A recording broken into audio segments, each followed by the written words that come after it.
جی ناظرین، welcome back from the break. اور break میں جانے سے پہلے ہم بات کر رہے تھے کہ عام انتخابات کب ہونے جا رہے ہیں، پی ٹی آئی کو دیوار سے لگایا جا رہا ہے یا نہیں. راؤ عمران صاحب کو رک کر لیتے. راؤ صاحب مجھے یہ بتائیے گا کہ اسحاق ڈار کی موجودگی میں جو آئی ایم ایف پروگرام ہمیں حاصل ہوا تھا، اور پھر ہم دیکھیں گے کہ چند ماہ بعد اس کا جو اماؤنٹ ہے، وہ جو قسط ہے، وہ پاکستان کو موصول ہوتی رہے گی.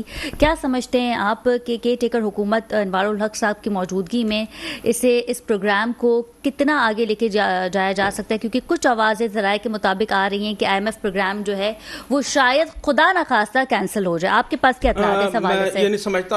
انہوں نے اقتدار سنبھالنے سے پہلے ہی نعرہ لگا دیا انوار صاحب نے کہ میں آئی ایم ایف کے پروگرام کو اسی طرح لے کر چلوں گا جیسے کہ ان کے معاملات آپس میں طے ہوئے ہیں، اور یہ اس مقصد کے لیے. لیکن یہ آئی ایم ایف کے پروگرام کو تو ساتھ لے کر چل سکتے ہیں، لیکن میں اس بات کو کہتا ہوں، میں 50% مجھے یقین ہے کہ موجودہ حکومت جو مبارکباد دے رہی ہے وہ شاید ان کا ساتھ نہ ان کے ساتھ چلے. نواز شریف صاحب اپنی واپسی سے پہلے 1 ماہ پہلے اس کی چال دیکھنا چاہتے ہیں کہ یہ 1 ماہ کے اندر ہمارے لیے کتنا سود مند ثابت ہوگا. ٹھیک ہے، کیونکہ اس کے بارے میں مسلم لیگ نون کو ایک خوف ہے. مارچ 2018 کے اندر یہ 6 سال کے لیے مسلم لیگ نون کے بہاف پر 6 سال کے لیے سینیٹر منتخب ہوئے تھے، اور اسی دوران یہ مسلم لیگ نون سے باغی ہو کر انہوں نے بلوچستان پارٹی کا ترجمان بنے. اسی دوران انہوں نے باب پارٹی کی بنیاد بھی رکھی، لیکن یہاں پر یہ جا کے منظور نظر بننا شروع ہوئے.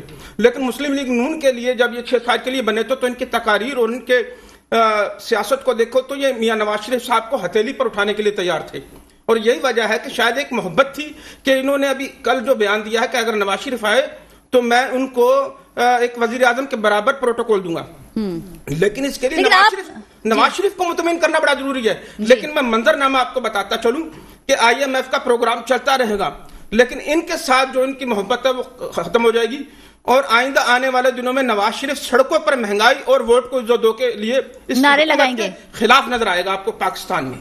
اچھا مجھے بھی بتائیے گا راؤ عمران صاحب، چیف جسٹس صاحب نے سماعت کی، عمر اتب بندیال صاحب نے انہوں نے کہا کہ عام انتخابات کب ہو رہے ہیں، الیکشن کمیشن سے انہوں نے سوال کیا، لیکن ہم نے دیکھا کہ الیکشن کمیشن کی جانب سے کوئی مثبت جواب نہیں آیا. پھر ساتھ ہی ساتھ چیف جسٹس صاحب نے جو ہے وہ کراچی والوں کے لیے بھی بات کی کہ حلقہ بندیوں پہ کراچی والوں کو تحفظات ہوتے ہیں.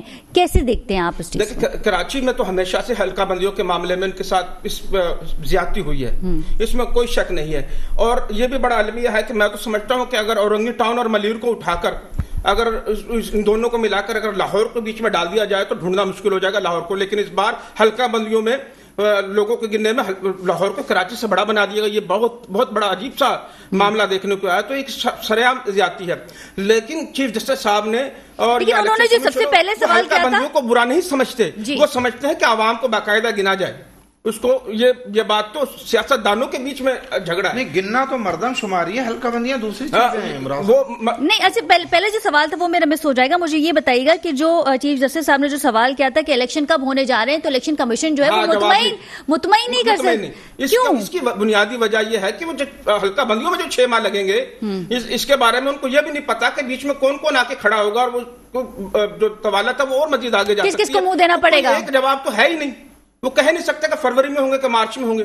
کوئی اس کے لیے مطمئن جواب دینے کی کوئی، یہ تو باقاعدہ جا کر 3 مارچ کے مکمل ہوں گے تو اس کا اعلان تو وزیر اعظم کرے گا نا. تو الیکشن کمیشن ہے تو عمل درآمد کرنا ہے. الیکشن کمیشن ہے تو آج ہی دونوں حکومتوں کو، کیئر ٹیکر حکومتوں کو میسج بھجوا دیا ہے کہ انتخابات کے معاملے میں کسی قسم کی ہم رکاوٹ نہیں چاہتے، آپ کوئی رکاوٹ نہ برداشت کیجیے گا. یعنی کہ سیاسی محبتوں کو دور رکھتے ہوئے اپنے معاملات کو جس مقصد کے لیے آپ کو لایا گیا ہے اس کو لے کر چلیں.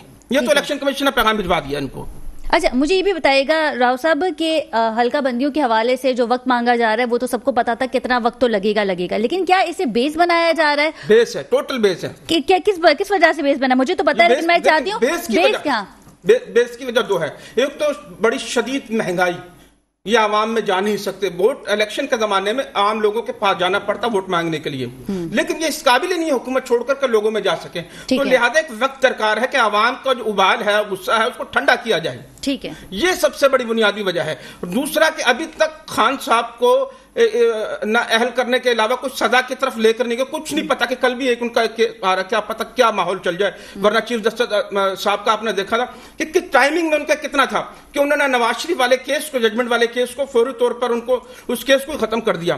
تو یہاں سے حکومت ختم ہوئی. تو ابھی تک اب یہ عام لوگ ہیں. اب یہ سابق وزیر اعظم ہے، اب یہ پہلے حکومت تھی، اب نہیں ہے ان کی. اب دیکھنا یہ ہے کہ زور کتنا بازو قاتل میں ہے، دونوں طرف سے دیکھنا یہ ہے. تو اب میں یہ بھی بتاتا چلوں کہ جس اسٹیبلشمنٹ کی ہم بات کرتے ہیں وہ منظور نظر ہونے کی، وہ پہلے تھا اور کس طریقے سے آیا اور وہ جہاں سے آیا وہاں سے چلا گیا، ایسا نہیں ہے. ابھی بھی قوم میں نہیں بلکہ اس اسٹیبلشمنٹ میں اس کے چاہنے والے لوگ موجود ہیں. حالات کا رخ کہاں جا کے بیٹھے گا یہ وقت بتائے گا، ابھی کچھ نہیں کہا جا سکتا. لیکن یہ طے ہے 90% یہ ضرورت ہے کہ اس دفعہ الیکشن میں بیلٹ پیپر پر بلے کا نشان نہیں ہوگا. مجھے رزاق باربر صاحب مجھے بتائیے گا، کیونکہ آپ تو کہہ چکے ہیں کہ یہ پارٹی کیا نائل ہوگی، تو پارٹی ہو چکی ہے آپ کی نظر میں، تو یہ پی ٹی آئی ہو چکی ہے. پھر مجھے یہ بتائیے گا کہ الیکشن میں تاخیر آخر کیوں کی جا رہی ہے؟ اگر راؤ عمران صاحب کی بات کو کوٹ کیا جائے تو وہ کہہ رہے ہیں کہ مہنگائی بہت زیادہ ہے، عوام غصے میں. تحریک انصاف نے جو تباہی پھیلائی 3.5 سالہ دور اقتدار میں، یہ جو ملک کو ڈیفالٹر کرنے کے لیے لوگ جا رہے تھے. بڑی مشکل سے، آپ ساری دنیا جانتی ہے، پاکستان کی پوری عوام جانتی ہے کس طرح پرائم منسٹر نے، پی ڈی ایم نے اور بلاول بھٹو صاحب کی کاوشوں سے یہ آئی ایم ایف سے دوبارہ معاہدہ ہوا ہے تاکہ ہمارا ملک، اگر یہ ملک ڈیفالٹر ہو جاتا تو اس وقت یہ جو ڈالر آپ 300 کی ہم باتیں کر رہے ہیں، یہ 500 پہ ڈائریکٹ جاتا، اور ہم 500 پہ بھی ہمیں 3 سال کی حکومت نے ملک کو یہاں سے یہاں پہنچا دیا، پھر 16 ماہ کی حکومت نے ملک کو کیا دیا؟ کچھ تو دیا ہی ہوگا نا. دیکھیں 3.5 سالہ دور حکومت نے ملک کو ڈبویا ہے. 16 ماہ کی جو پی ڈی ایم کی گورنمنٹ تھی، جو سابق گورنمنٹ تھی، انہوں نے اس ملک کو سنبھالا دیا ہے.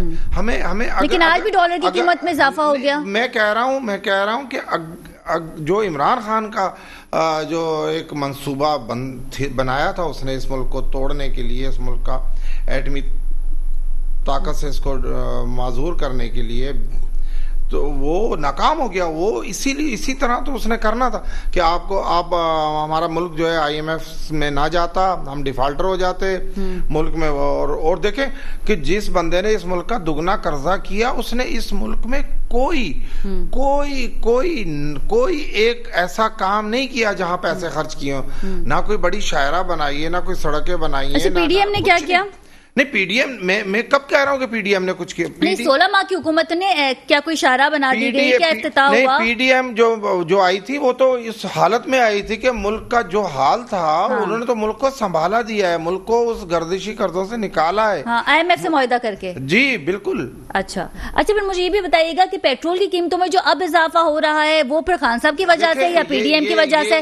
بجلی کی قیمتوں میں جو اضافہ ہو رہا ہے کیونکہ آئی ایم ایف سے جو ہم نے معاہدہ کیا تھا تو یقیناً وہ کہیں نہ کہیں تو وہ سمجھتا ہوں کہ بام گرنا ہی تھا. موجودہ جو نگران حکومت ہے کاکڑ صاحب کی، یا جو بھی چیف منسٹر کاکڑ صاحب تو اب بنے نا، 2 دن ہوئے ہیں، اب ان کے اوپر کیا کریں گے؟ 16 ماہ کو ڈسکس کرتے ہیں. پی ڈی ایم نے تو جتنی مہنگائی کرنی تھی کر لی نا. ہم نے تو چلو اس اقتدار کو لے کر کے جو منہ کالا کیا ہے پی ڈی ایم نے خامخائی کا، صرف ملک کی محبت میں، پاکستان کو بچانے کی محبت میں. ورنہ تو اگر ہم بھی پیچھے ہٹ جاتے اور پی ڈی ایم بھی پیچھے ہٹ جاتی تو یہ ملک جو ہے عمران خان کے حوالے کر کے شاید پھر ہم لوگ پھر کسی اور کنٹری کے حوالے ہو جاتے. تو بات یہ ہے کہ یہ پی ڈی ایم نے جو گورنمنٹ یوکرین بن گئے تھے، وہ سمجھیں کہ بہت بڑا اس ملک پر احسان کیا ہے، اس ملک کو بچایا ہے. اور یہ جو الزامات ہیں کہ جی پی ڈی ایم بھی لوٹنے کے لیے آئی تھی، خدایا ایسا نہ کیا جائے. دیکھیں پھر تو پاکستان کے لوگ جو اچھے لوگ ہیں وہ تو سارے ڈیسائیڈ ہو جائیں کہ یار یہ کیسے لوگ ہیں جو محنت کرتا ہے اسے بھی اس کے وہی رتبہ مرتبہ دے رہے، جو بندہ ملک کو لوٹتا ہے، جو ملک کو توڑنا چاہتا ہے اس کو بھی وہی مرتبہ دیتے. ایسا نہیں ہمیں کرنا چاہیے. ہمیں اچھے برے میں، حلال حرام میں تمیز کرنا چاہیے. پی ٹی آئی تو اب میں سمجھتا ہوں کہ بس اب اپنی منزل. راؤ عمران صاحب، پروگرام کا وقت ختم ہو جاتا ہے، آپ سے سوال کر لیتے ہیں. لاسٹلی مجھے یہ بتائیے گا کہ آنے والے وقتوں میں ہم دیکھیں گے کہ پاکستان پیپلز پارٹی اور نون لیگ کے درمیان جو ہے وہ کسی نہ کسی بات پہ کلیش ہوگا، یا انتخابی کیمپین کی اگر بات کی جائے تو وہاں پہ بھی ہم دیکھیں گے کہ ذرا تانے بانے جو ہیں وہ ان کے الگ ہو رہے ہیں. جی بالکل. دیکھیں یہ تو ایک ضرورت کی چیز ہے. ایک دفعہ میثاق جمہوریت بھی ہوا تھا ان کا، اور میثاق جمہوریت ہونے کے باوجود آپ نے دیکھا تھا کہ دونوں سیاسی جماعتوں نے ایک دوسرے پہ الزام تراشیاں بھی کی تھی.